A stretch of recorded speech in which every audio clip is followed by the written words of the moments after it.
ਸਵਾਗਤ। ਮੈਂ ਹਰਜਿੰਦਰ ਸਿੰਘ ਰੰਧਾਵਾ, ਤੁਸੀਂ ਦੇਖ ਰਹੇ ਹੋ ਪੰਜਾਬ ਟੈਲੀਵਿਜ਼ਨ ਔਰ ਮੇਰੇ ਨਾਲ ਨੇ ਜਸਟਿਸ RS ਸੋਢੀ, ਰੁਪਿੰਦਰ ਸਿੰਘ ਸੋਢੀ, ਅਨੰਦਪੁਰ ਸਾਹਿਬ ਦੀ ਧਰਤੀ ਤੋਂ ਸਿੱਖਾਂ ਦਾ ਵੱਡਾ ਨਾਮ ਸੋਢੀ ਸਾਹਿਬ, ਜਿਨ੍ਹਾਂ ਦੇ ਬਹੁਤ ਸਾਰੇ ਫੈਸਲੇ ਔਰ ਜਿਨ੍ਹਾਂ ਨੇ ਵਕੀਲ ਵਜੋਂ ਵੀ ਬਹੁਤ ਸਾਰੇ ਮਾਮਲਾਤ ਸਿੱਖੀ ਨਾਲ ਜੁੜੇ ਅੱਗੇ ਵਧਾਏ। ਸਰਦਾਰ ਸਾਹਿਬ ਜੀ ਆਇਆਂ। ਸਤਿ ਸ਼੍ਰੀ ਅਕਾਲ ਜੀ।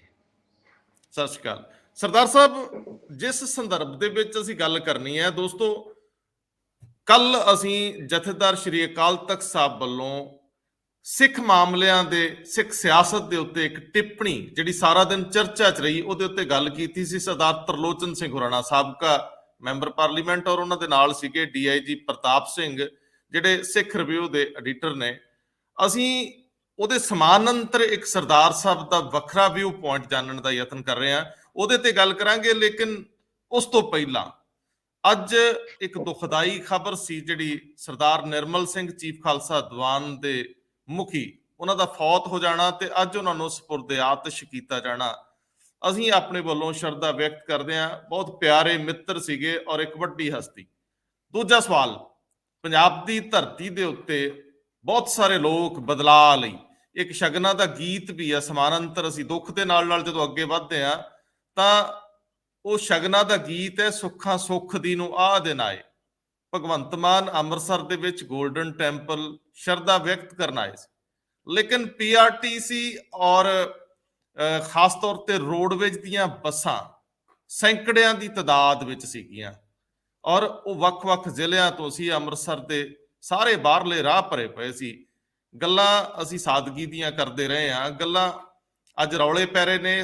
ਖਹਿਰਾ ਸਾਹਿਬ ਕਹਿੰਦੇ ਨੇ ਔਰ ਰਾਜਾ ਵੜਿੰਗ ਤੇ ਹੋਰ ਵੀ ਬਹੁਤ ਸਾਰੇ ਲੋਕ ਕਿ 3 ਲੱਖ ਕਰੋੜ ਦੇ ਕਰਜ਼ਾਈ ਆ ਅਸੀਂ, ਤੇ ਇਹ ਸਾਦਗੀ ਨਾਲ ਵੀ ਹੋ ਸਕਦਾ ਹੈ। ਔਰ ਖਟਕੜ ਕਲਾਂ ਦੇ ਵਿੱਚ ਵੀ ਜੇਕਰ ਇਸੇ ਤਰੀਕੇ ਨਾਲ ਪੂਰੇ ਖਿੱਤੇ ਦੇ ਵਿੱਚੋਂ ਬੱਸਾਂ ਭਰ ਕੇ, ਉਹ ਵੀ ਸਰਕਾਰੀ, ਵੱਖਰੀ ਗੱਲ ਆ ਭਗਵੰਤ ਮਾਨ ਸਾਫ਼ ਕਰ ਦੇਣ ਤੇ ਚੰਗਾ ਹੋਊਗਾ, ਨਹੀਂ ਤੇ ਰੌਲਾ ਪੈਂਦਾ ਰਹੂਗਾ ਕਿ ਕੀ ਪਾਰਟੀ ਇਹਦੇ ਲਈ ਪੇ ਕਰ ਰਹੀ ਹੈ ਜਾਂ ਪਹਿਲੇ ਹੀ ਦਿਨ ਅਸੀਂ ਆਪਣੀ ਰੋਡਵੇਜ ਔਰ PRTC ਜਿਹੜੀ ਘਾਟੇ ਦਾ ਸ਼ਿਕਾਰ ਰਹੀ ਹੈ, ਜਿਹਦੇ ਤੇ ਬਹੁਤ ਸਿਆਸਤ ਹੋਈ ਹੈ, ਜੇ ਉਹਨੂੰ ਇਸ ਤਰੀਕੇ ਨਾਲ ਰੌਲਿਆਂ 'ਚ ਲਿਆਉਂਦੇ ਆ ਤਾਂ ਫਿਰ ਬਦਲਾਅ ਨਹੀਂ, ਬਦਲਾਅ ਤੁਹਾਨੂੰ ਦਿਖਾਉਣਾ ਪਊਗਾ। ਸਰਦਾਰ ਸਾਹਿਬ, ਸਿੰਘ ਸਾਹਿਬ ਜਦੋਂ ਕਹਿੰਦੇ ਨੇ ਕਿ ਸਿੱਖਾਂ ਦੀ ਪਾਰਟੀ ਦਾ ਖਤਮ ਹੋਣਾ, ਅਕਾਲੀ ਦਲ ਦਾ ਮੁੱਕਣਾ ਸਿੱਖਾਂ ਲਈ ਤੇ ਦੇਸ਼ ਲਈ ਘਾਤਕ ਹੈ, ਵੱਖਰਾ ਸੰਦਰਭ ਤੁਹਾਡਾ।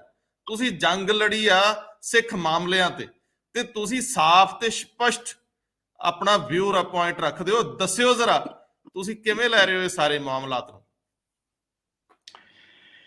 ਦੇਖੋ ਰੰਧਾਵਾ ਸਾਹਿਬ, ਜਿੱਥੇ ਤੱਕ ਸਾਡੀ ਪੋਲੀਟੀਕਲ ਹੋਣ ਦੀ ਗੱਲ ਹੈ, ਦੇਖੋ ਸਿੱਖ ਕੌਮ ਜਿਹੜੀ ਹੈ, ਸਿੱਖ ਕੌਮ ਜਾਂ ਸਿੱਖੀ ਜਿਹੜੀ ਹੈ, ਸਾਡੀ 2 ਸਿਧਾਂਤਾਂ ਦੇ ਉੱਤੇ ਕਾਇਮ ਹੈ।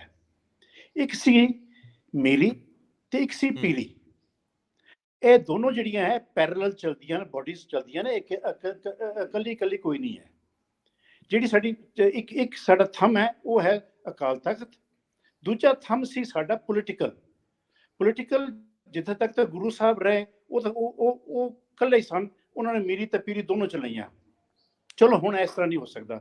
ਤੇ ਸਾਡੀ ਇੱਕ ਪੋਲੀਟੀਕਲ ਪਾਰਟੀ ਬਣੀ ਸੀਗੀ ਤੇ ਬਣਾਈ ਗਈ ਸੀਗੀ ਤੇ ਕਾਫੀ ਪੁਰਾਣੀ ਰਹੀ ਹੈ। That was our political voice and our political identity. Religious identity ਸਾਡੀ ਕਾਇਮ ਹੈ, political identity ਸਾਡੀ ਖਤਮ ਹੋ ਚੁੱਕੀ ਹੈ। ਅਸੀਂ ਅਧਰੰਗ, ਸਿੱਖਾਂ ਨੂੰ ਹੁਣ ਅਧਰੰਗ ਹੋ ਗਿਆ, ਅੱਧੇ ਰਹਿ ਗਏ ਤੇ ਅੱਧੇ ਖਤਮ ਹੋ ਗਏ। ਮੈਂ ਇੱਥੇ ਤੱਕ ਮੈਂ ਕਹਿ ਰਿਹਾ ਕਿ ਸਾਡੇ ਨਾਲ ਇਹ ਧੱਕਾ ਹੋਇਆ।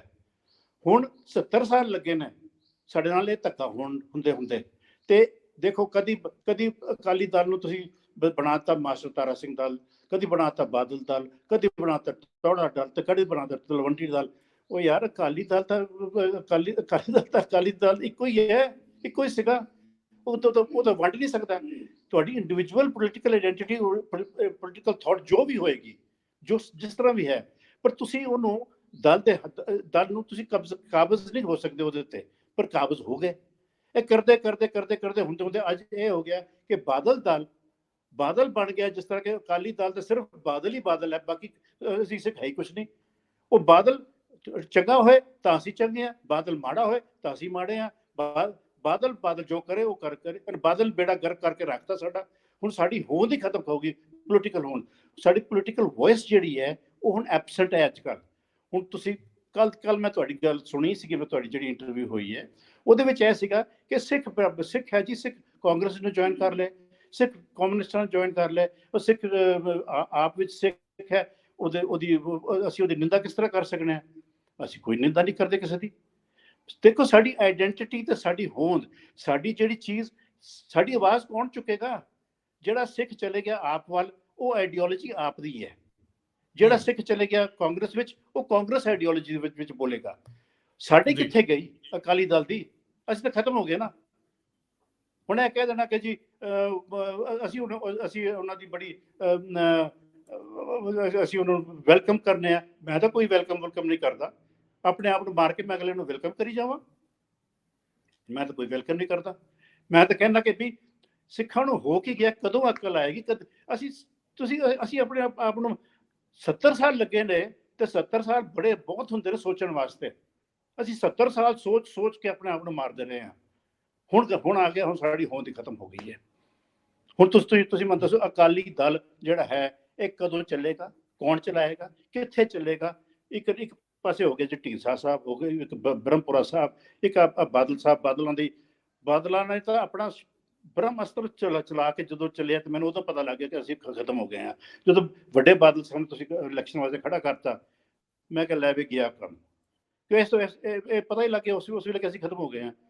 ਤੇ ਮੇਰੇ ਹਿਸਾਬ ਨਾਲ ਤਾਂ ਅਸੀਂ ਬੜੀ ਬੁਰੀ ਤਰ੍ਹਾਂ ਮਾਰ ਖਾਧੀ ਹੈ ਤੇ ਖਾ ਰਹੇ ਹਾਂ। ਹੁਣ ਕਦੋਂ ਅਸੀਂ ਰਿਵਾਈਵ ਕਰਾਂਗੇ? ਤੇ ਜਿੰਨੀ ਦੇਰ ਤੱਕ ਰਿਵਾਈਵ ਨਹੀਂ ਕਰਦੇ, ਪੋਲੀਟੀਕਲ ਥਾਟ ਸਾਡੀ ਨਹੀਂ ਹੁੰਦੀ, ਸਾਡੇ ਕੋਲ ਮੀਰੀ ਪੀਰੀ ਨਹੀਂ ਚੱਲੇਗੀ। ਅਸੀਂ ਇੰਡੀਵਿਜੂਅਲੀ ਕੱਲੀ ਅਸੀਂ ਲੰਗੜੇ ਬਣ ਕੇ ਨਹੀਂ ਚੱਲ ਸਕਦੇ। ਸਿੱਖੀ ਦੀ ਹੋਂਦ ਦੋਨੋਂ ਹੈ। ਇਹ ਨਹੀਂ ਕਿ ਸਾਡੇ ਜਥੇਦਾਰ ਅਕਾਲ ਤਖਤ ਦਾ ਉਹ ਚਲਾਉਂਦਾ ਰਹੇਗਾ। ਉਹ ਇੱਕ ਐਂਟੀਟੀ ਹੈ। ਸਾਡੀ ਦੂਸਰੀ ਐਂਟੀਟੀ ਕਿੱਥੇ ਗਈ? ਸਾਡੀ ਆਵਾਜ਼ ਕਿੱਥੇ ਗਈ? ਸਾਨੂੰ ਕੌਣ ਚੁੱਪ ਪੁੱਛੇਗਾ? ਸਾਡੇ ਵੀ ਆਪਣੇ ਅਲੱਗ-ਅਲੱਗ ਦੁੱਖ ਦਰਦ ਨੇ। ਸਾਰਾ ਦੁੱਖ ਦਰਦ ਕਾਂਗਰਸ ਦਾ ਸਾਡੇ ਨਾਲ ਜੁੜੇਗਾ, ਸਾਡਾ ਦੁੱਖ ਦਰਦ ਆਪ ਚੁੱਕੇਗਾ। ਉਹਦੇ ਆਪਣੀ ਏਜੰਡਾ ਨੇ। ਸਾਡਾ ਏਜੰਡਾ ਤਾਂ ਖਤਮ ਹੋ ਗਿਆ ਨਾ। ਇਹ ਕਦੋਂ ਕੌਣ ਸੁਣੇਗਾ ਤੇ ਕਦੋਂ ਕੌਣ ਸੋਚੇਗਾ? ਇਹ ਕੋਈ ਸੋਚਦਾ ਹੀ ਨਹੀਂ ਪਿਆ। ਅਸੀਂ ਕਹੀ ਜਾਣੇ ਕਿ ਉਹ ਸਿੱਖ ਸਾਡਾ ਜੀ ਪ੍ਰਾਈਮ ਮਿਨਿਸਟਰ ਬਣ ਗਿਆ, ਉਹ ਸਿੱਖ ਜੀ ਸਾਡਾ ਬਣ ਗਿਆ ਜੀ ਪ੍ਰੈਜ਼ੀਡੈਂਟ ਬਣ ਗਿਆ। ਉਹ ਬਹੁਤ ਚੰਗੀ ਗੱਲ ਹੈ ਯਾਰ, ਜਿਹੜਾ ਬਣ ਗਿਆ ਬਹੁਤ ਵਧੀਆ ਹੋਇਆ ਹੈ। ਪਰ ਅਕਾਲੀ ਦਲ ਸਾਡਾ ਹੈ ਹੋਂਦ। ਅਸੀਂ ਸਿੱਖਾਂ ਦੀ ਹੋਂਦ, ਅਕਾਲੀ ਦਲ ਤੇ ਅਕਾਲ ਤਖਤ ਹੈ, ਦੋਨੋਂ ਇਕੱਠੇ ਪੈਰਲਲ ਚੱਲਣਗੇ ਤੇ ਯੂਨੀਸਨ ਵਿੱਚ ਚੱਲਣਗੇ ਤੇ ਅਸੀਂ ਸਿੱਖਾਂ ਦੀ ਹੋਂਦ ਹੈ।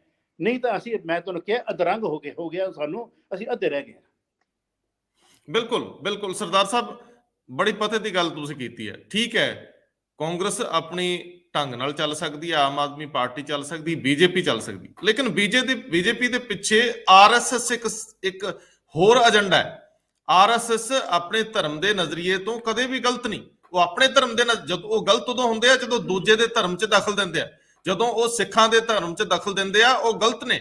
ਲੇਕਿਨ ਤੁਸੀਂ ਠੀਕ ਆਖਦੇ ਹੋ ਕਿ ਜੇ ਆਰਐਸਐਸ ਠੀਕ ਹੈ ਭਾਰਤੀ ਜਨਤਾ ਪਾਰਟੀ ਦੇ ਰਾਜ ਕਰਨ ਦੇ ਨਜ਼ਰੀਏ ਤੋਂ, ਤੇ ਫਿਰ ਸਿੱਖਾਂ ਦੀ ਆਪਣੀ ਪਾਰਟੀ ਕਿਉਂ ਨਾ ਹੋਵੇ? ਤੁਸੀਂ ਠੀਕ ਕਹਿੰਦੇ ਹੋ। ਜਦੋਂ ਪੰਜਾਬੀ ਸੂਬਾ ਬਣਦਾ ਹੈ ਉਦੋਂ ਸਿੱਖ ਬਹੁਗਿਣਤੀ ਵਾਲਾ ਇਹ ਰਾਜ ਬਣਦਾ ਹੈ। 66 ਦੇ ਵਿੱਚ ਭਾਵੇਂ ਲੰਗੜਾ ਹੀ ਸੀ, ਛੋਟਾ ਸੀਗਾ। ਤੁਸੀਂ ਠੀਕ ਆਖਦੇ ਹੋ ਕਿ ਸਿੱਖਾਂ ਦੀ ਤਰਜਮਾਨੀ ਕਰਨ ਲਈ ਹੁਣ ਕੌਣ ਖੜੇਗਾ? ਤੁਸੀਂ ਰਾਜ ਤਾਂ ਕਰ ਲੋਗੇ, ਲੇਕਿਨ ਉਸ ਰਾਜ ਦੇ ਵਿੱਚ ਜਦੋਂ ਇੱਕ ਖਾਸ ਕੌਮ ਦੀ ਗੱਲ ਹੋਊਗੀ, ਉਹਨੂੰ ਕੌਣ ਕਰੇਗਾ? ਸੋ ਇੱਕ ਤਾਂ ਲਗਭਗ ਦੌਰ ਮੁੱਕ ਗਿਆ। ਇਹ ਦੌਰ 30 ਸਾਲਾਂ ਦਾ ਵੀ ਹੋ ਸਕਦਾ, 40 ਦਾ ਵੀ। ਇਹਦੇ ਚ ਬਾਦਲ ਕੇ ਵੀ, ਟੌੜਾ ਵੀ, ਇਹਦੇ ਚ ਬਾਕੀ ਲੋਕ ਵੀ ਹੋ ਸਕਦੇ ਆ।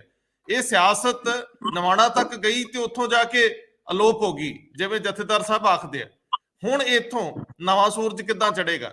ਹੁਣ ਤੁਹਾਨੂੰ ਕਿਵੇਂ ਲੱਗਦਾ ਹੈ ਕਿ ਸਿੱਖਾਂ ਦੇ ਮਾਮਲਾਤ ਨੂੰ, ਸਿੱਖਾਂ ਦੇ ਮਸਲਿਆਂ ਨੂੰ ਕਿਵੇਂ ਉਠਾਇਆ ਜਾ ਸਕਦਾ? ਕਿਵੇਂ ਕੋਈ ਨਰੋਲ ਸਿੱਖ ਪਾਰਟੀ ਬਣ ਸਕਦੀ ਹੈ ਜਿਹੜੀ ਰਾਜਨੀਤਿਕ ਹੋਵੇ? ਤੇ ਐਸੀ ਰਾਜਨੀਤਿਕ ਪਾਰਟੀ ਨੂੰ ਫਿਰ ਜਿਸ ਸੰਵਿਧਾਨ ਦੇ ਤਹਿਤ ਤੁਸੀਂ ਫੈਸਲੇ ਲੈਂਦੇ ਰਹੇ ਹੋ, ਉਹਨੂੰ ਇਲੈਕਸ਼ਨ ਲੜਨ ਦੀ ਖੁੱਲ੍ਹ ਕਿਵੇਂ ਹੋਏਗੀ? ਫਿਰ ਉਹਨੂੰ ਭਾਰਤੀ ਚੋਣ ਕਮਿਸ਼ਨ ਕਿਵੇਂ ਅਲਾਓ ਕਰੇਗਾ ਕਿ ਤੂੰ ਸਿੱਖ ਪਾਰਟੀ ਹੋ ਕੇ ਤੇ ਇਲੈਕਸ਼ਨ ਲੜ, ਜਦੋਂ ਕਿ ਭਾਰਤੀ ਸੰਵਿਧਾਨ ਕਹਿੰਦਾ ਕਿ ਤੁਹਾਨੂੰ ਧਰਮ ਨਿਰਪੱਖ ਹੋ ਕੇ ਆਉਣਾ ਪਊਗਾ? ਤੇ ਦੂਜੇ ਬੰਨੇ ਸ਼੍ਰੋਮਣੀ ਗੁਰਦੁਆਰਾ ਪ੍ਰਬੰਧਕ ਕਮੇਟੀ, ਦਿੱਲੀ ਕਮੇਟੀ ਤੇ ਹੋਰ ਇਲੈਕਸ਼ਨਾਂ ਲੜਨ ਲਈ ਵੀ ਤੁਹਾਨੂੰ ਵੱਖਰੇ ਤਰੀਕੇ ਨਾਲ ਆਉਣਾ ਪਊਗਾ। ਕੀ ਕਹਿੰਦੇ ਹੋ ਸਰ? ਦੇਖੋ, ਗੱਲ ਇਸ ਤਰ੍ਹਾਂ ਹੈ, ਕਾਨੂੰਨ ਦੇ ਦਾਇਰੇ ਵਿੱਚ ਸਾਨੂੰ ਰਹਿਣਾ ਪੈਣਾ। ਪਰ ਇਹ ਕਹਿ ਦੇਣਾ ਕਿ ਸਿੱਖੀ ਸਿਧਾਂਤ ਸਿਰਫ ਸਿੱਖ ਹੀ ਕਰ ਸਕਦਾ ਹੈ, ਉਹਦੇ ਨਾਲ ਕੋਈ ਹੋਰ ਨਹੀਂ ਰਲ ਸਕਦਾ, ਇਹ ਵੀ ਗੱਲ ਗਲਤ ਹੈ। ਸਾਡੇ ਨਾਲ ਜਿਹੜਾ ਆਓ ਜੀ ਜੀਆਂ ਆਇਆਂ ਨੂੰ ਰਲੋ ਸਾਡੇ ਨਾਲ। ਆਫਟਰ ਆਲ ਪੰਜਾਬ ਚ ਰਹਿੰਦੇ ਹਾਂ ਅਸੀਂ। ਪੰਜਾਬ ਵਿੱਚ ਸਿੱਖ ਵੀ ਹੈ, ਹਿੰਦੂ ਵੀ ਹੈ, ਮੁਸਲਮਾਨ ਵੀ ਹੈ। ਉਹ ਥਾਟ ਤਾਂ ਇੱਕ ਹੋ ਸਕਦੀ ਹੈ, ਪ੍ਰੋਸੈਸ ਸਿੱਖ ਥਾਟ ਤਾਂ ਹੋ ਸਕਦੀ ਹੈ, ਬਟ ਪੋਲੀਟੀਕਲੀ ਸਾਡੀ ਥਾਟ ਇਕੱਠੀ ਹੈ। ਜ਼ਰੂਰੀ ਹੈ ਕਿ ਵੀ ਮੈਂ ਆਪਣੇ ਆਪ ਨੂੰ ਕਹਾਂ ਕਿ ਜੀ ਸਿਰਫ ਕਿ ਮੈਂ ਕੋਈ ਸਿੱਖ ਪਾਰਟੀ ਹੈ ਹੀ ਨਹੀਂ। ਮੈਂ ਸਿੱਖ ਪਾਰਟੀ ਹਾਂ, with a common constitutional agenda. ਪਰ ਮੇਰੇ ਆਪਣੀ ਜਿਹੜੇ ਮੇਰੇ ਆਪਣੇ ਮਸਲੇ ਨੇ ਵਿਚ germane and only to me, ਤੇ ਉਹ ਜਿਹੜੇ ਨੇ ਉਹ ਵੀ ਤਾਂ ਚੁੱਕੇ ਜਾਣਗੇ। ਉਹ ਕੌਣ ਚੁੱਕੇਗਾ? ਕਿੱਥੇ ਚੁੱਕੇ ਜਾਣਗੇ? ਤੇ ਮਾਈਨੋਰਿਟੀ ਕਰੀ ਜਾਂਦੇ ਪਏ। ਮਾਈਨੋਰਿਟੀ ਦੀ ਆਵਾਜ਼ ਹੈ ਨਹੀਂ। ਮਾਈਨੋਰਿਟੀ ਨੂੰ ਇਹ ਦੇਤਾ ਜੀ, ਅਸੀਂ ਮਾਈਨੋਰਿਟੀ ਨੂੰ ਇਹ ਦੇਤਾ। ਉਹ ਮਾਈਨੋਰਿਟੀ ਕਿੱਥੇ ਕੀਤੀ ਯਾਰ? ਮਾਈਨੋਰਿਟੀ ਦਾ ਤੁਸੀਂ ਬੇੜਾ ਗਰਕ ਕਰਕੇ ਰੱਖ ਦਿੱਤਾ। ਇਹਦੀ ਆਵਾਜ਼ ਹੀ ਨਹੀਂ ਕੋਈ ਸੁਣ ਸਕਦਾ। ਕੋਈ ਨਹੀਂ ਸਰਦਾਰ ਸਾਹਿਬ, ਕੋਈ ਨਹੀਂ, ਤੁਸੀਂ ਗੱਲ ਕਰਦੇ ਰਹੋ। ਤੁਸੀਂ ਬਿਲਕੁਲ ਇੱਧਰ ਉੱਧਰ ਧਿਆਨ ਨਾ ਦਿਓ। ਮੈਨੂੰ ਪਤਾ ਹੈ ਅੱਜ ਤੁਸੀਂ ਤੁਹਾਡੇ ਕੋਲ ਪ੍ਰੋਪਰ ਟੂਲਸ ਵੀ ਨਹੀਂ ਹੈਗੇ। ਤੁਸੀਂ ਗੱਲ ਕਰ ਰਹੇ ਹੋ, ਹੱਥ 'ਚ ਤੁਹਾਡੇ ਫੋਨ ਹੈ, ਤੁਸੀਂ ਆਪਣੇ ਜੱਦੀ ਘਰ 'ਚ ਆਏ ਹੋਏ ਹੋ। ਔਰ ਮੈਂ ਦੱਸ ਦਿਆਂ ਕਿ ਸਰਦਾਰ ਸਾਹਿਬ ਦਿੱਲੀ ਦੇ ਵਿੱਚ ਰਹਿੰਦੇ ਆ। ਸਰਦਾਰ ਸਤਵੰਤ ਸਿੰਘ, ਇੰਦਰਾ ਗਾਂਧੀ ਦੇ ਮਰਡਰ ਵਾਲਾ ਜਿਹੜਾ ਕੇਸ ਇਹਨਾਂ ਨੇ ਜਦੋਂ ਕੋਈ ਹੱਥ ਨਹੀਂ ਸੀ ਪਾਉਂਦਾ ਉਹ ਲੜਿਆ। ਮੁਸ਼ਕਿਲ ਹਾਲਾਤਾਂ ਦੇ ਵਿੱਚ ਕੰਮ ਕੀਤੇ ਆ। ਕੌਮ ਤੋਂ ਬਿਨਾਂ ਕੁਝ ਆਸ ਰੱਖਿਆ, ਬਿਨਾਂ ਕੁਝ ਲਿਆ। ਇਹਨਾਂ ਨੇ ਜਿੰਨੇ ਵੀ ਕੌਮੀ ਮਸਲੇ ਆ, ਭਾਵੇਂ ਭਜਨ ਲਾਲ ਨੇ ਜਦੋਂ ਸਿੱਖਾਂ ਨੂੰ ਜਲੀਲ ਕੀਤਾ ਸੀਗਾ ਹਰਿਆਣੇ ਦੇ ਵਿੱਚ ਏਸ਼ੀਅਨ ਗੇਮਸ ਦੇ ਮੌਕੇ ਤੇ, ਉਹ ਕੇਸ ਲੜੇ ਨੇ ਔਰ ਉਹ ਜ਼ਮੀਰ ਦੀ ਆਵਾਜ਼ ਤੇ ਲੜੇ ਨੇ। ਅੱਜ ਵੀ ਇਹਨਾਂ ਦਾ ਦਰਦ ਕਈ ਵਾਰੀ ਜਦੋਂ ਇਹ ਗਲਾ ਭਰ ਲੈਂਦੇ ਨੇ, ਜਦੋਂ ਇਹ ਗੁੱਸੇ 'ਚ ਆਉਂਦੇ ਨੇ, ਰੋਹ 'ਚ ਹੁੰਦੇ ਨੇ, ਮੈਨੂੰ ਇੰਝ ਲੱਗਦਾ ਸਾਡੇ ਲੀਡਰ ਇੰਝ ਦੇ ਕਿਉਂ ਨਹੀਂ ਹੁੰਦੇ। ਰੁਪਿੰਦਰ ਸਿੰਘ ਸੋਢੀ ਇਹ ਲੀਡਰਸ਼ਿਪ ਦੇ ਨਜ਼ਰੀਏ ਤੋਂ ਨਿਰਾਸ਼ ਨੇ, ਲੇਕਿਨ ਫਿਰ ਇਸ ਕੌਮ ਨੂੰ, ਜਿਹੜੀ ਮਾਰਸ਼ਲ ਕੌਮ ਹੈ, ਜਿਹੜੀ ਕੌਮ ਬਹੁਤ ਅਣਖ ਵਾਲੀ ਕੌਮ ਆ, ਇਹਨੂੰ ਲੀਡਰਸ਼ਿਪ ਕਦੋਂ ਮਿਲੂਗੀ ਤੇ ਕਿੱਦਾਂ ਦੀ ਮਿਲੂਗੀ? ਕੀ ਕਹਿੰਦੇ ਹੋ? ਦੇਖੋ ਜੀ, ਮੈਂ ਤਾਂ ਇਹ ਜਾਣਨਾ, ਸਾਡਾ ਪੰਜਾਬ ਸੀਗਾ ਫਰੀਦਾਬਾਦ ਤੋਂ ਲੈ ਕੇ ਅੰਮ੍ਰਿਤਸਰ ਤੱਕ। ਹਿਮਾਚਲ ਪ੍ਰਦੇਸ਼ ਸਾਡਾ ਪੰਜਾਬ ਸੀਗਾ, ਹਰਿਆਣਾ ਸਾਡਾ ਪੰਜਾਬ ਸੀਗਾ। ਅਸੀਂ ਸਾਰਾ ਗਵਾਤਾ, ਹੌਲੀ ਕਰਕੇ ਸਾਰਾ ਛੱਡ ਦਿੱਤਾ। ਸਿਰਫ ਇਹੀ ਕਿਹਾ, ਹੋਰ ਕੀ ਕਿਹਾ ਸੀਗਾ ਕਿ ਸਾਡੀ ਹੋਂਦ ਰਹਿਣੀ ਚਾਹੀਦੀ ਹੈ, both political as also cultural and religious. ਹੋਰ ਨਹੀਂ ਤਾਂ ਪੰਜਾਬ ਤਾਂ ਸਾਡੇ ਕੋਲ ਆਲਰੇਡੀ ਸੀਗਾ। ਜੇ ਇਹੋ ਹੋਣਾ ਸੀ ਤਾਂ ਅਸੀਂ ਕੀਤਾ ਕੀ ਆਪਣੇ ਵਾਸਤੇ? ਹੁਣ ਅਸੀਂ ਇਸ ਵੇਲੇ ਵੀ have got no political voice. ਇਹ ਕਹੀ ਜਾਣਾ ਕਿ ਜੀ ਸਾਡਾ ਸਿੱਖ ਪ੍ਰਾਈਮ ਮਿਨਿਸਟਰ ਬਣ ਗਿਆ, ਸਾਡਾ ਸਿੱਖ ਪ੍ਰੈਜ਼ੀਡੈਂਟ ਬਣ ਗਿਆ। ਭਾਈ ਜੀ, ਇਟ ਇਜ਼ ਇਮਟੀਰੀਅਲ। ਉਹ ਸਿੱਖ ਉਹ ਕਾਂਗਰਸਮੈਨ ਹੋਏਗਾ, ਕਮਿਊਨਿਸਟ ਹੋਏਗਾ, ਕੋਈ ਹੋਰ ਖਿਆਲ। ਉਹ ਸਿੱਖੀ ਕਿੱਥੇ ਗਈ? ਸਾਡੀ ਜਿਹੜੇ ਆਪਣੇ ਮਸਲੇ ਕਈ ਨੇ, ਉਹ ਮੀਰੀ ਪੀਰੀ ਕਿੱਥੇ ਗਈ? ਉਹ ਤੁਸੀਂ ਇੱਕ ਨੂੰ ਤਾਂ ਖਤਮ ਹੀ ਕਰ ਦਿੱਤਾ ਬਿਲਕੁਲ, ਤੇ ਦੂਸਰੇ ਨੂੰ ਕਹਿੰਦੇ ਹੋ ਅਕਾਲ ਤਖਤ ਦਾ ਗਲਤ ਕਹਿੰਦਾ ਪਿਆ। ਕਿੱਥੇ ਗਲਤ ਕਹਿੰਦਾ ਪਿਆ? ਉਹ ਠੀਕ ਰੋਂਦਾ, ਉਹ ਠੀਕ ਕਹਿੰਦਾ ਪਿਆ। ਉਹ ਠੀਕ ਤੁਹਾਨੂੰ ਅਗਵਾ ਕਰਦਾ ਪਿਆ ਕਿ ਤੁਸੀਂ ਹੁਣ ਵੀ ਬਾਜ ਆ ਜਾਓ। ਨਹੀਂ ਤਾਂ ਦੇਖੋ, ਇੱਕ ਲੱਤ ਤੇ ਬਹੁਤ ਦੇਰ ਨਹੀਂ ਖੜੇ ਹੋ ਸਕੋਗੇ। ਪੋਲੀਟੀਕਲੀ ਤੁਹਾਨੂੰ ਅਲਾਈਵ ਹੋਣਾ ਪਏਗਾ, ਪੋਲੀਟੀਕਲੀ ਆਇਡੈਂਟੀਟੀ ਹੋਣੀ ਪਏਗੀ। Politically you must matter, otherwise you are useless, you are vegetable। ਬਿਲਕੁਲ ਠੀਕ ਹੈ, ਬਿਲਕੁਲ ਠੀਕ ਹੈ। ਪਰ ਮੌਜੂਦਾ ਨਿਜ਼ਾਮ ਦੇ ਵਿੱਚ, ਜਿਹੜੇ ਨਿਜ਼ਾਮ ਦੇ ਹਰਨ ਤੋਂ ਬਾਅਦ, ਅਕਾਲੀ ਦਲ ਦੇ ਹਰਨ ਤੋਂ ਬਾਅਦ, ਹਾਸ਼ੀਏ ਤੇ ਚਲੇ ਜਾਣ ਤੋਂ ਬਾਅਦ, ਇਸ ਹਾਰ ਨੂੰ ਸਿੱਖਾਂ ਦੀ ਹਾਰ ਮੰਨ ਲਓਗੇ, ਜਾਂ ਉਹ ਲੋਕ ਜਿਹੜੇ ਇਹਨੂੰ ਡਰਾਈਵ ਕਰ ਰਹੇ ਸੀਗੇ, ਇਹ ਜਿਨ੍ਹਾਂ ਲੋਕਾਂ ਵੱਲੋਂ ਚਲਾਇਆ ਜਾ ਰਿਹਾ ਸੀ, ਉਹਨਾਂ ਦੀ ਹਾਰ ਮੰਨ ਲਓਗੇ? ਇਹਨੂੰ ਤੁਸੀਂ ਦੁਬਾਰਾ ਰਿਵਾਈਵ ਹੁੰਦਾ ਕਿਵੇਂ ਵੇਖ ਸਕਦੇ ਹੋ? ਇਹਦੇ ਵਿੱਚ ਸਿੱਖ ਸੰਸਥਾਵਾਂ ਕਿਵੇਂ ਕਾਰਾਮਦ ਹੋ ਸਕਦੀਆਂ, ਕਾਰਜਸ਼ੀਲ ਹੋ ਸਕਦੀਆਂ? ਕਿਵੇਂ ਮੁੜ ਕੇ ਉਸ ਸੋਚ ਨੂੰ ਦੁਬਾਰਾ ਜੀਵੰਤ ਕੀਤਾ ਜਾ ਸਕਦਾ?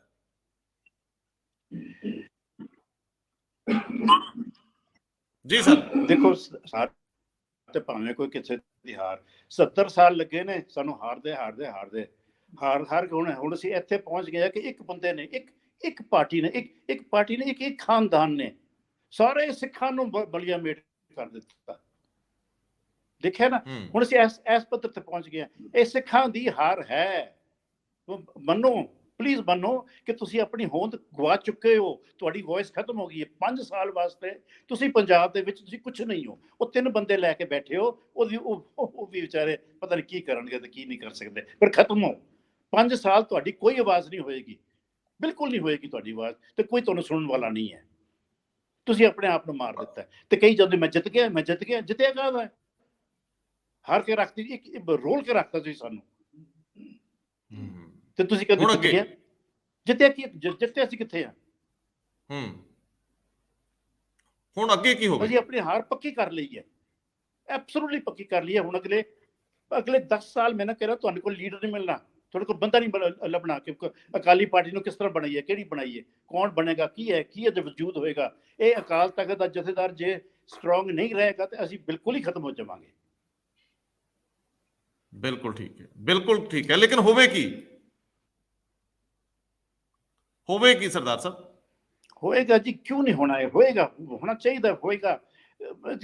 ਤੁਸੀਂ ਦੇਖੋ ਕਿੰਨੀ ਦੇਰ ਤੱਕ ਤੁਸੀਂ ਕਿਸੇ ਦੀ ਗੁਲਾਮੀ ਕਰਦੇ ਰਹੋਗੇ, ਜੁੱਤੀਆਂ ਚੱਟਦੇ ਰਵਾਂਗੇ ਅਸੀਂ ਲੋਕਾਂ ਦੀਆਂ ਕਿ ਜੀ ਸਾਡੇ ਵਾਸਤੇ ਬੋਲ ਲੈ, ਸਾਡੇ ਵਾਸਤੇ ਇਹ ਕਰਦੇ, ਸਾਡੇ ਵਾਸਤੇ ਇਹ ਕਰਦੇ। ਕਿਉਂ? ਆਪਣੇ ਵਾਸਤੇ ਕਿਉਂ ਨਾ ਕਰ ਸਕੀਏ ਅਸੀਂ? ਤੁਸੀਂ ਯਾਰ ਕਮਾਲ ਕਰਦੇ ਹੋ। ਅਸੀਂ ਕਿ ਜੀ 1000 ਬੱਸਾਂ ਆ ਗਈਆਂ, 2000 ਬੱਸਾਂ ਆ ਗਈ, ਦਿਸਦਾ ਨਹੀਂ ਆਪਣੇ ਆਪ ਥੱਪੜ ਮਾਰੀ ਜਾਈਦਾ, ਥੱਪੜ ਮਾਰ ਮਾਰ ਕੇ ਮੂੰਹ ਲਾਲ ਕੀਤਾ ਹੋਇਆ ਆਪਣਾ, ਇਹ ਕਰਨ ਵਾਸਤੇ ਕਿ ਜੀ ਅਸੀਂ ਬੜੇ ਖੁਸ਼ ਹਾਂ। ਖੁਸ਼ ਕਾਹਦੇ ਹਾਂ ਅਸੀਂ? we have lost everything, we have lost our voice, political voice, parliament ਵਿੱਚ ਅਸੀਂ ਕੁਝ ਨਹੀਂ ਆ, ਸਾਡੀ ਹੋਂਦ ਹੀ ਖਤਮ ਹੋ ਗਈ। ਇੱਕ ਬੰਦਾ ਕੋਈ ਖੜਾ ਹੋ ਕੇ ਇਹ ਵੀ ਨਹੀਂ ਕਹਿ ਸਕਦਾ ਕਿ ਜੀ ਕੋਈ ਜ਼ਿਆਦਤੀ ਹੁੰਦੀ ਪਈ ਹੈ ਸਾਡੇ ਨਾਲ, ਸਾਡੀ ਹੈ ਸਾਰੇ ਹਿੰਦੁਸਤਾਨ ਵਿੱਚ ਜੇ ਕੋਈ ਸਿੱਖ ਦੀ ਕੋਈ ਮੁਸ਼ਕਿਲ ਹੁੰਦੀ ਸੀ, ਉਹ ਪੰਜਾਬ ਵੱਲ ਦੇਖਦਾ ਸੀ ਕਿ ਅਕਾਲੀ ਦਲ ਜਾਂ ਸਿੱਖ ਮੇਰੇ ਨਾਲ ਖੜੇ ਹੋਣਗੇ ਤੇ ਆਵਾਜ਼ ਇੱਥੋਂ ਆਉਂਦੀ ਹੁੰਦੀ ਸੀਗੀ। ਉਹ he used to feel safe over there. ਹੁਣ ਇਸ ਵੇਲੇ ਉਹ ਲਵਾਰਸ ਹੋ ਗਿਆ। ਲਵਾਰਸ ਉਹ ਕੀ ਹੋਇਆ? ਤੇ ਤੁਸੀਂ ਪੰਜਾਬ ਵਾਲੇ ਲਵਾਰਸ ਹੋ ਗਏ, ਅਸੀਂ ਬਾਹਰ ਤੋਂ ਲਵਾਰਸ ਪਹਿਲੇ ਹੀ ਸੀਗੇ। ਇਹ ਬਹੁਤ ਵੱਡਾ ਸਵਾਲ ਹੈ, ਇਹ ਬਹੁਤ ਵੱਡਾ ਸਵਾਲ ਹੈ, ਲੇਕਿਨ ਇਸ ਸਵਾਲ ਨੂੰ ਮੁੜ ਕੇ ਹੱਲ ਕਿਵੇਂ ਕੀਤਾ ਜਾਊਗਾ? ਮੈਂ ਰਿਪੀਟ ਕਰਕੇ ਸਵਾਲ ਪੁੱਛ ਰਿਹਾ ਕਿ ਇਸ ਸਵਾਲ ਦਾ ਹੁਣ ਹੱਲ ਕੀ ਆ? ਕੀ ਧਾਰਮਿਕ ਖੇਤਰ ਦੇ ਵਿੱਚ ਵੀ ਅਕਾਲੀ ਦਲ ਮਾਈਨਸ ਹੋ ਜਾਊਗਾ? ਕਿ ਜੇ ਅਕਾਲੀ ਦਲ ਇਸੇ ਸਰੂਪ ਦੇ ਵਿੱਚ ਰਹਿੰਦਾ, ਇਹਦੀ ਲੀਡਰਸ਼ਿਪ ਮੈਂ ਨਾ ਮਾਨੂ ਦੀ ਗੱਲ ਤੇ ਚੱਲਦੀ ਆ, ਸੁਖਬੀਰ ਸਿੰਘ ਬਾਦਲ ਆਪਣਾ ਅਸਤੀਫਾ ਪੇਸ਼ ਨਹੀਂ ਕਰਦੇ, ਨਵੀਂ ਲੀਡਰਸ਼ਿਪ ਨੂੰ ਅੱਗੇ ਵਧਣ ਦਾ ਮੌਕਾ ਨਹੀਂ ਮਿਲਦਾ, ਇਸੇ ਸਰੂਪ ਦੇ ਵਿੱਚ ਇਹੀ ਸ਼ਿਕਸਤ ਲਗਾਤਾਰ ਅੱਗੇ ਵੱਧਦੀ ਆ, ਤਾਂ ਫਿਰ ਸ਼੍ਰੋਮਣੀ ਕਮੇਟੀ, ਉਸ ਤੋਂ ਬਾਅਦ ਬਾਕੀ ਸੰਸਥਾਵਾਂ, ਫਿਰ ਅਖੀਰ ਦੇ ਵਿੱਚ ਅਕਾਲ ਤਖਤ ਦੇ ਸਾਹਿਬ ਦੇ ਜਥੇਦਾਰ ਦੀ ਆਵਾਜ਼ ਵੀ ਖਤਮ ਹੋ ਜਾਊਗੀ, ਕਿਉਂਕਿ ਉਹ ਵੀ ਸ਼੍ਰੋਮਣੀ ਕਮੇਟੀ ਨਿਯੁਕਤ ਕਰਦੀ। ਦੇਖੋ ਸਰਦਾਰ ਸਾਹਿਬ, ਅੱਜ ਤੱਕ ਜੋ ਹੁੰਦਾ ਰਿਹਾ, ਮੈਂ ਜ਼ਿਆਦਾ ਨਹੀਂ ਬੋਲਣਾ ਚਾਹੁੰਦਾ ਉਹਦੇ ਉੱਤੇ। ਕਿ ਦੇਖੋ, ਜੇ ਘਰ ਬੁਲਾ ਕੇ ਜਥੇਦਾਰਾਂ ਨੂੰ 5 ਪੈ ਰਹੇ ਹੋ, ਤੁਸੀਂ ਕਦੀ ਕਿਸੇ ਨੂੰ ਮਾਫ ਕਰਾ ਦਿਓ, ਕਦੀ ਕਿਸੇ ਤੇ ਹੁਕਮਨਾਮਾ ਜਾਰੀ ਕਰਾ ਦਿਓ, ਕਦੀ ਤੁਸੀਂ ਕੁਝ ਕਰ ਦਿਓ, ਤੇ ਅਕਾਲ ਤਖਤ ਦੀ ਜਿਹੜੀ ਹੋਂਦ ਸੀ, ਜਿਹੜੀ ਉਹਦੀ ਪਾਵਰ ਸੀ, ਜਿਹੜੀ ਉਹਦੀ ਮਾਨਤਾ ਸੀ, ਉਹਨੂੰ ਤੁਸੀਂ ਇਰੋਡ ਕਰਨਾ ਸ਼ੁਰੂ ਕਰ ਦਿਓ। ਇਹ ਚਲੋ ਇੱਕ ਪਾਸੇ ਹੁਣ ਮੈਂ ਇਹ ਵੀ ਰੱਬ ਦਾ ਸ਼ੁਕਰ ਕਰਨਾ ਕਿ ਇਹ ਗਏ, ਕਿਉਂਕਿ ਅਕਾਲ ਤਖਤ ਵੀ ਜਾਣਾ ਸੀਗਾ, ਹੋਰ 5 ਸਾਲ ਜੇ ਰਹਿ ਜਾਂਦੇ ਉਹ ਵੀ ਗਿਆ ਸੀਗਾ, ਅਸੀਂ ਤੇ ਬਿਲਕੁਲ ਹੀ ਖਤਮ ਹੋ ਜਾਣਾ ਸੀ ਦੋਨੋਂ ਪਾਸਿਓਂ, ਮੀਰੀ ਵੀ ਤੇ ਪੀਰੀ ਵੀ ਦੋਨੋਂ ਹੀ ਖਤਮ ਹੋ ਜਾਂਦੇ। ਚਲੋ ਹੁਣ ਇਸ ਵੇਲੇ ਹੋਰ ਕੁਝ ਨਹੀਂ ਤੇ ਡੁੱਬਦੇ ਤਿਨਕੇ ਦਾ ਹੀ ਸਹਾਰਾ ਸਹੀ ਆ ਸਾਡੇ ਕੋਲ। ਹੁਣ ਤਾਂ ਕੁਝ ਤਾਂ ਹੈ ਜਿਹਦਾ ਅਸੀਂ ਸਹਾਰਾ ਲੈ ਕੇ ਚੱਲ ਸਕਦੇ ਹਾਂ। ਹੁਣ ਦੁਬਾਰਾ ਖੈਰ Badal there is no question, Badal is no longer Akali Dal. Please understand this. Badal Dal is finished. Akali Dal will never finish. We must never finish. Akali Dal हमेशा कायम रहेगा, तो हमेशा कायम रहना चाहिए। दोबारा उभरो, अपना कोई ना कोई तो होएगा भी साडे चो। इस तरह ना कोई होर, ਇਹ ਨਹੀਂ ਕਿ ਵੀ ਮੈਂ ਆ ਗਿਆ ਤੇ ਮੇਰੇ ਨਾਂ ਤੇ ਚੱਲੇਗਾ ਅਕਾਲੀ ਦਲ, ਬਿਲਕੁਲ ਨਹੀਂ। ਅਕਾਲੀ ਦਲ ਹੋਏਗਾ। ਇਹ ਸਾਡਾ ਨਹੀਂ ਛੱਡਣਾ ਚਾਹੁੰਦੇ, ਤੇ ਮਿਹਰਬਾਨੀ ਕਰਕੇ ਜਿਹੜੇ ਤੁਹਾਡੇ ਦਰਸ਼ਨ ਦੇਖਦੇ ਪਏ ਨੇ, ਉਹ ਕੁਛ ਤਾਂ ਸੋਚ ਲਓ, ਹੁਣ ਵੀ ਸੋਚ ਲਓ। ਅਜੇ ਡੁੱਲੇ ਪੈਰਾਂ ਦਾ ਕੁਛ ਨਹੀਂ ਵਿਗੜਿਆ, ਅਸੀਂ ਫਿਰ ਇਕੱਠੇ ਕਰ ਸਕਦੇ ਹਾਂ, ਪਰ ਕਰ ਲਓ। ਅਸੀਂ ਖਤਮ ਹੋ ਜਾਣਾ 5 ਸਾਲ ਬਾਅਦ, ਫਿਰ ਤੁਸੀਂ ਤਾਂ ਜੁਗੋ ਜੁਗ ਰਹੋਗੇ। ਉਹ ਤੁਸੀਂ ਤਾਂ ਸੋਚੋ ਆਪਣਾ। ਇਹ ਬਹੁਤ ਵੱਡਾ ਸਵਾਲ ਸਰਦਾਰ ਸਾਹਿਬ ਤੁਸੀਂ ਖੜਾ ਕਰਤਾ। ਨੈਟਵਰਕ ਸਮੱਸਿਆ ਹੈ, ਅਸੀਂ ਬਹੁਤ ਸਾਰੀਆਂ ਗੱਲਾਂ ਤੁਹਾਡੇ ਤੋਂ ਲੈਣੀਆਂ ਸੀ, ਲੇਕਿਨ ਜਦੋਂ ਤੁਸੀਂ ਦਿੱਲੀ ਪਰਤੋਗੇ, ਯਤਨ ਰਹੇਗਾ ਸਿੱਖ ਮਾਮਲਿਆਂ ਦੇ ਉੱਤੇ, ਤੁਸੀਂ ਕਿਉਂਕਿ ਅਕਸਰ ਬਹਿਸ ਦੇ ਵਿੱਚ ਸ਼ਾਮਲ ਹੁੰਦੇ ਹੋ, ਡਿਸਕਸ਼ਨ ਦੇ ਵਿੱਚ ਹੁੰਦੇ ਹੋ, ਇਸ ਖਾਸ ਤਰ੍ਹਾਂ ਦੀ ਇੱਕ ਪਦਵੀ ਤੁਹਾਡੇ ਕੋਲ ਰਹੀ ਹੈ, ਜਸਟਿਸ ਵਾਲਾ ਸਾਬਕਾ ਜੱਜ ਵਾਲਾ ਜਿਹੜਾ ਅਹੁਦਾ ਹੈ, ਇਹਦੇ ਨਾਲ ਬਹੁਤ ਸਾਰੇ ਅਸਰ ਵੀ ਆਉਂਦੇ ਆ। ਹਾਲਾਂਕਿ ਤੁਸੀਂ ਖੁੱਲ੍ਹ ਕੇ ਬੋਲਦੇ ਹੋ, ਬਿਨਾਂ ਝਿਜਕ ਬੋਲਦੇ ਹੋ, ਔਰ ਤੁਹਾਡੀ ਖਾਨਦਾਨ ਆਪਣੇ ਆਪ ਦੇ ਵਿੱਚ ਗੁਰੂਆਂ ਨਾਲ ਜੁੜਦੀ ਕੁੱਲ ਜਿਹੜੀ ਹੈ, ਇਹ ਚਾਹੁੰਦੇ ਹਾਂ ਅਸੀਂ ਕਿ ਆਵਾਜ਼ ਉੱਠੇ। ਇਹ ਆਵਾਜ਼ ਦੂਜੀ ਜਿਹੜੀ ਲੀਡਰਸ਼ਿਪ ਦੇ ਨਜ਼ਰੀਏ ਤੋਂ ਇਹ ਮੁਹੱਈਆ ਕਰਾਓ। ਤੁਸੀਂ ਉਹਨਾਂ ਲੋਕਾਂ ਦੇ ਅੰਦਰ ਇਹ ਧੂਣੀ ਬਾਲੋ ਜਿਨ੍ਹਾਂ ਨੂੰ ਆਪਣੀ ਜ਼ਮੀਰ ਦਾ, ਆਪਣੇ ਜਜ਼ਬਿਆਂ ਦਾ, ਸੁੱਤੇ ਹੋਣ ਦਾ ਜਾਂ ਡਿੱਗਦੇ ਅਹਿਸਾਸਾਤ ਨੂੰ ਫਿਰ ਖੜੇ ਕਰਨ ਦਾ ਇੱਕ ਮੌਕਾ ਮਿਲੇ। ਬਹੁਤ ਮਿਹਰਬਾਨੀ, ਬਹੁਤ ਧੰਨਵਾਦ।